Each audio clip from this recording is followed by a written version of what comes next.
Assalamualaikum dan selamat sejahtera. Okey, bertemu kembali kita di bahagian yang terakhir iaitu bahagian yang kelima. So pada hari ini kita akan belajar bagaimana untuk menyelesaikan masalah yang melibatkan graf fungsi trigonometrik. Okey, bersama saya Cikgu Siti Aisyah binti Kamarudin. Jadi jom kita follow kelas ini. Pada hari ini, kita akan mempelajari standard pembelajaran menyelesaikan masalah yang melibatkan graf fungsi sinus, kosinus dan tangent. Bagaimanakah menyelesaikan masalah yang melibatkan fungsi trigonometri? Kita perlu mengaplikasikan ketiga-tiga formula trigonometri dalam menyelesaikan sesuatu masalah. Untuk lebih memahami, kita lihat contoh 11 berdasarkan buku teks. Graf di atas menunjukkan satu kitaran nafas yang lengkap. Kitaran ini terdiri daripada proses menarik nafas dan menghembuskan nafas. Kitaran ini berlaku setiap 5 saat. Hal laju aliran udara adalah positif apabila kita menarik nafas dan negatif apabila kita menghembuskan nafas. Hal laju ini diukur dalam liter per saat. Jika Y mewakili hal laju udara selepas X saat, nyatakan satu fungsi dalam bentuk Y sama dengan A sin BX tambah C yang memodelkan aliran udara dalam kitaran pernafasan normal yang ditunjukkan seperti graf di atas. B. Berapakah hal laju aliran udara dalam liter per saat apabila masa diberi ialah 7 saat? So, untuk soalan A, kita kena guna formula Y sama dengan A sin BX tambah C. So, kita tahu A ialah mewakili amplitude. Apakah amplitude? Amplitude ialah titik maksimum ke garis keseimbangan. Ketinggian titik maksimum seimbangan. So, kat sini kita lihat 0 sampai 0.6 setinggi di 0.6. Begitu juga dengan minimum iaitu 0.6. So, A ialah 0.6. Okey, sudah dapat. Okey, apakah pula B? B mewakili tempoh. So, tempoh tu macam mana? Okey, satu S ini, satu bentuk S ialah satu tempoh. Satu S mewakili tempoh iaitu berakhir dengan 5 saat. So, tempoh dia ialah 5 saat sama dengan 360 bahagi dengan B. Ini adalah tempoh ya. So, nak cari B, B naik ke atas, 5 turun ke bawah. Jadi 360 bahagi dengan 5. So, kita akan dapat B bersamaan dengan 72 darjah. Okey. So, C pula. C mewakili pergerakan sama ada naik atau turun. Kita lihat graf sin memang bermula daripada kosong. Adakah graf dia naik ataupun adakah graf dia menurun? So, graf sini kekal, tidak bergerak, tiada pergerakan langsung. Bermaksud C dia adalah kosong. So, maka di sini kita boleh tulis formula dia ialah Y sama dengan, masukkan sahaja A 0.6 sin gantikan B 72 X. Okey, tambah kosong. Kosong tak payah tulis lah. Jadi ini adalah formula hal laju. Okey, ini hal laju. Soalan yang B pula, cari hal laju jika 7 saat. Masa 7 saat. Kita tahu masa ialah mewakili paksi X. So, bila 7 saat, berapa dia punya hal laju? So, kita just gantikan sahaja Y sama dengan 0.6 sin 72 X tadi kita gantikan dia sebagai 7 saat. So, kita tekan kalkulator, kita akan dapat 0.35. So, bermaksud di sini adalah hal laju dia ialah 0.35 liter per saat. Okey, faham? Mudah saja, kita aplikasikan saja. Okey, kita jumpa contoh seterusnya.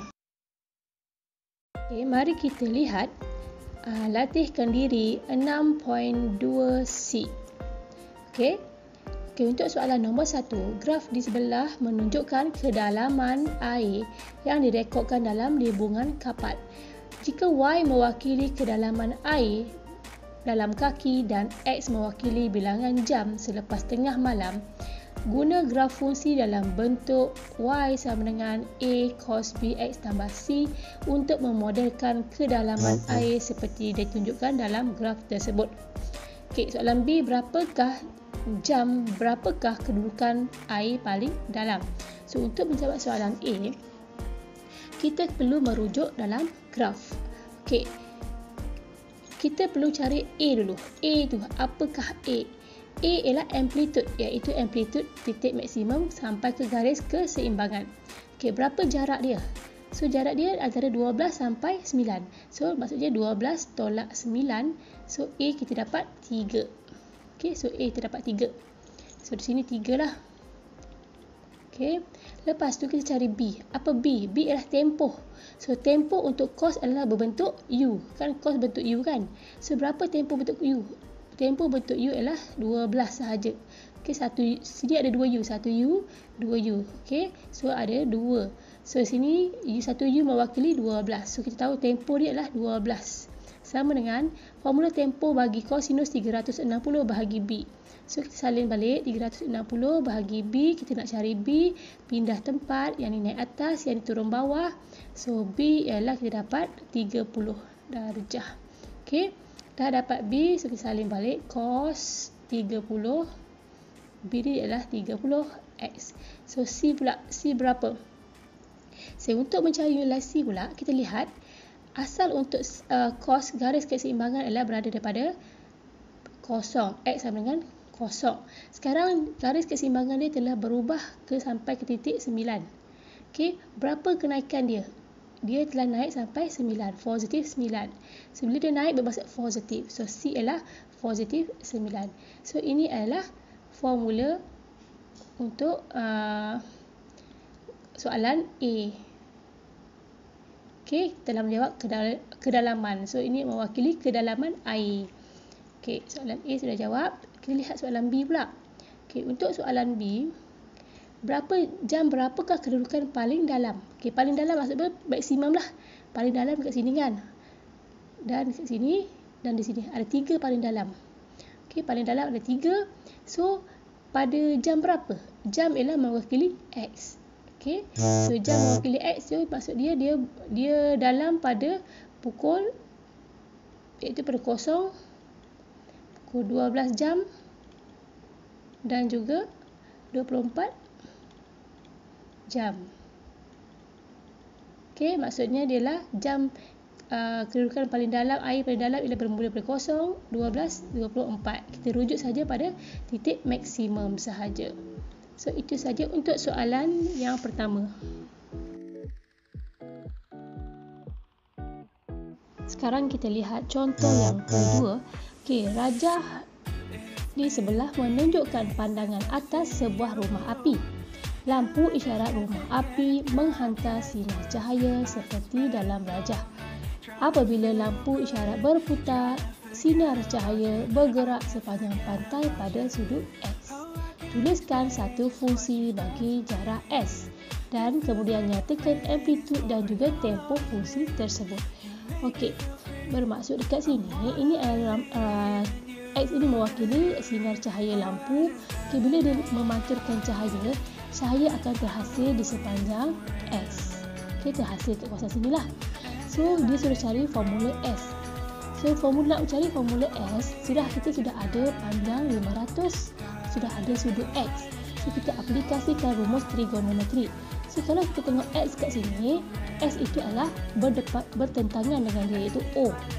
Yang 500 pula mewakili sebelah, iaitu A.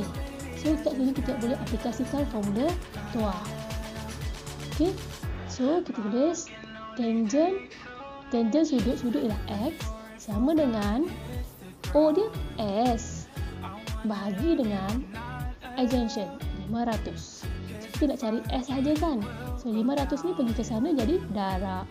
So formula yang kita akan terhasil ialah 500 darab dengan tangent X. So ini adalah fungsi bagi jarak S, iaitu soalan A. Okey, fungsi itu maksud dia formula lah, formula. Okey, seterusnya soalan B. Nyatakan amplitud dan tempoh fungsi. So bermaksud kita kena guna formula umum, iaitu Y sama dengan A tangent B X tambah C. Okey, kita tahu untuk tangent A tak ada, amplitud tiada. Okey, tiada amplitud sebab tiada titik maksimum dan minimum. Okey, B berapa? B kita compare dekat sini. B dia berapa sini? B adalah 1. So B adalah 1. C dia tak ada lah. Okay, tak ada pergerakan. Okey, lepas tu nak cari dia tahu formula tempoh untuk sin apa? Tempoh untuk C adalah 180 bahagi dengan B. Soalan nak tempoh kan. So, B berapa tadi dapat? 1 bahagi 1. So, jadi oleh sebab itu tempoh ialah sama dengan 180.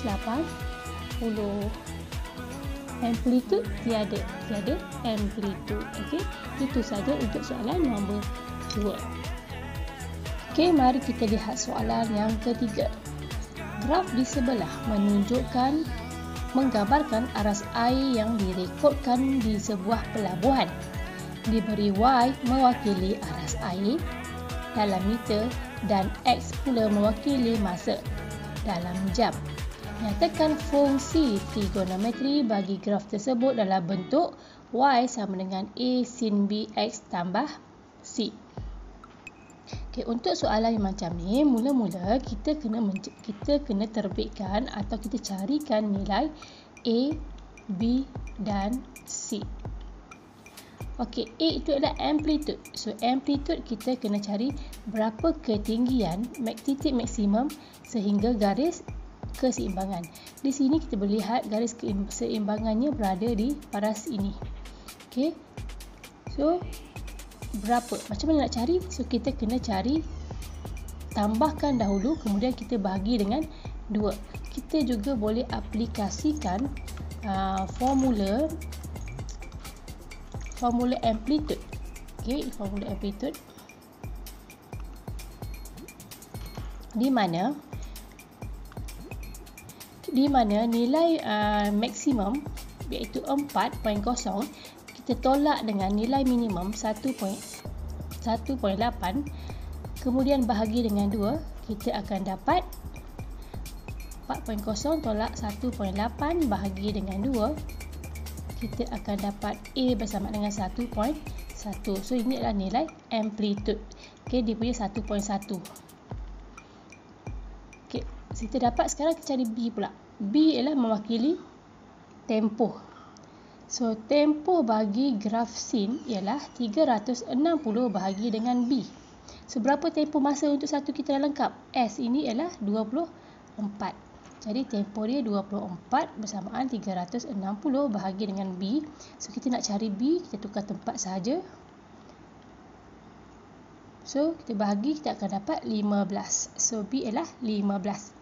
Bagaimana pula dengan C? C ialah pergerakan.